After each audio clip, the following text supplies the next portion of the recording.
And tonight we're learning more about the internal reviews and investigations that led to the firing of now former CMS Superintendent Ernest Winston.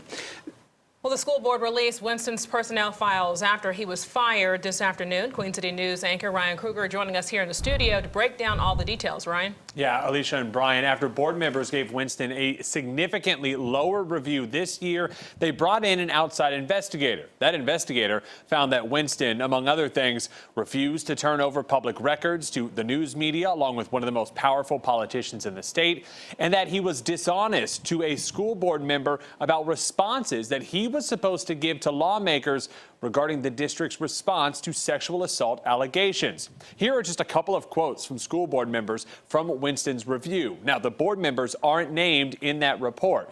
Here's one quote. "Our entire communication platform is failing. We have terrible relationships with most local media outlets. We are struggling in communicating even the simplest things to the public, to our teachers, staff, and to our families."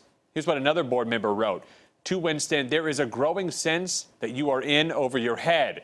The internal documents point to several reasons for Winston's firing. One, his handling of sexual assault allegations on campus.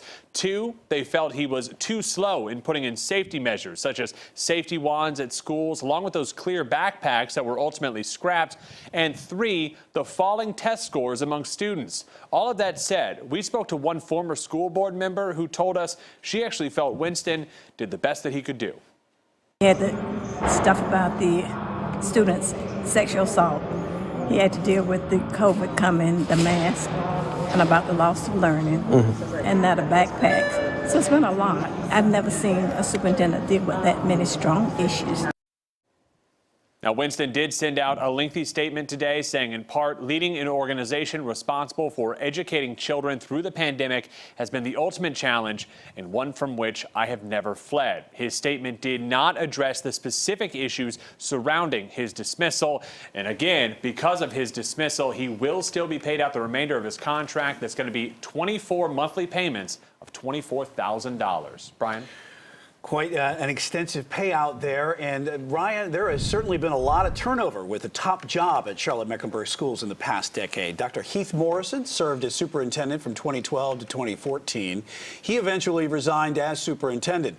Ann Blakeney Clark was selected as the interim leader to fill in for Morrison. However, the school board eventually hired her full time. She served as superintendent from 2014 to 2017 before retiring. After that, the school board brought in Dr. Clayton Wilcox, who served as superintendent with the school system from 2017 to 19. He was eventually forced to resign after the school board suspended him. He would eventually be replaced by Ernest Winston. All right, so after all that, here's what happens next. Hugh Hadaball will serve as the interim superintendent until a permanent replacement is named. Now, he previously served in the role from 2011 until 2012. And this story will continue to develop over the coming days and weeks. Be sure to stay with us. And Queen City News on air and also online on all of our social media platforms for any breaking details.